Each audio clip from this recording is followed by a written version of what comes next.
शुक्र का जन्म। निर्माण। शुक्र का निर्माण लगभग 4.6 अरब वर्ष पहले हुआ था, लगभग उसी समय जब सौरमंडल का बाकी हिस्सा बना था। ऐसा माना जाता है कि इसका निर्माण सौर नीहारिका से हुआ है, जो सूर्य के निर्माण के बाद बचा हुआ गैस और धूल का एक विशाल बादल है। गुरुत्वाकर्षण ने इन कणों को एक साथ खींचकर ग्रहों का निर्माण किया, जिसमें शुक्र भी शामिल है।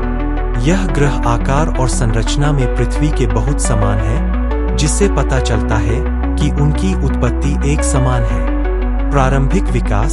शुक्र की शुरुआत पृथ्वी के समान स्थितियों से हुई होगी, संभवतः इसकी सतह पर तरल पानी भी हो। हालांकि कई कारकों के कारण, जैसे कि सूर्य से इसकी निकटता और इसकी धीमी गति से घूमना, शुक्र ने अपने इतिहास की शुरुआत में भारी परिवर्तन किया।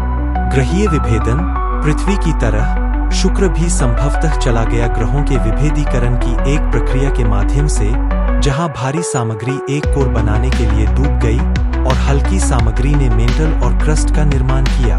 शुक्र का एक धात्विक कोर, एक चट्टानी आवरण और एक सिलिकेट परत है। सतह पर वायुमंडलीय दबाव पृथ्वी के वायुमंडलीय दबाव का लगभग 92 गुना है, जो पृथ्वी पर 900 मीटर पानी के नीचे पाए जाने वाले दबाव के समान है। सतह की स्थिति। शुक्र पर सतह का तापमान औसतन लगभग 467 डिग्री सेल्सियस 872 डिग्री AF सीसा पिघलाने के लिए पर्याप्त गर्म। यह अत्यधिक गर्मी एक भगोड़े ग्रीनहाउस प्रभाव के कारण होती है, जहां घने को दो वातावरण गर्मी को फंसा लेता है। भूविज्ञान। भौगोलिक दृष्टि से शुक्र की सतह अपेक्षाकृत नई है, जिसमें विशाल मैदान, उच्च भूमि क्षेत्र और कुछ बड़े क्षेत्र है। ढाल। ज्वालामुखी। ग्रह का आकार ज्वालामुखी से हुआ है और इसमें पृथ्वी पर पाई जाने वाली टेक्टोनिक प्लेटों का अभाव है।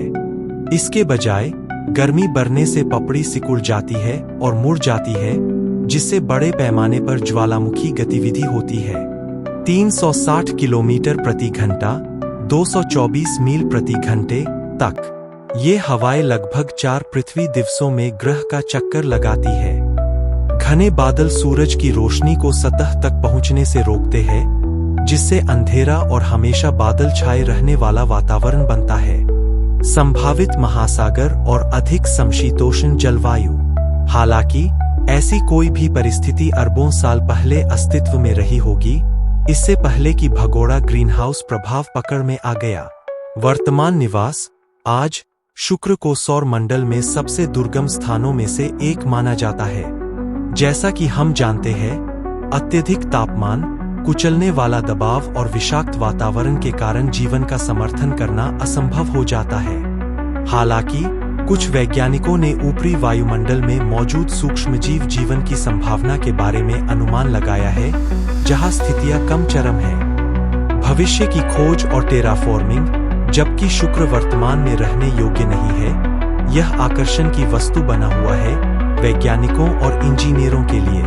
कुछ लोगों ने शुक्र को भूआकार देने के लिए महत्वाकांक्षी विचार प्रस्तावित किए हैं, जैसे इसे ठंडा करने के लिए सूर्य के प्रकाश को ग्रह से दूर परावर्तित करना, या ऐसे जीवों का परिचय देना जो संभावित रूप से वातावरण को बदल सकते हैं। हालांकि ये विचार वर्तमान तकनीक के साथ संभव नहीं है। यदि आप अधिक विस्तृत अनुभाग चाहते हैं या विशिष्ट क्षेत्रों का विस्तार करना चाहते हैं, तो मुझे बताएं और मैं सामग्री को और विकसित करने में मदद कर सकता हूं।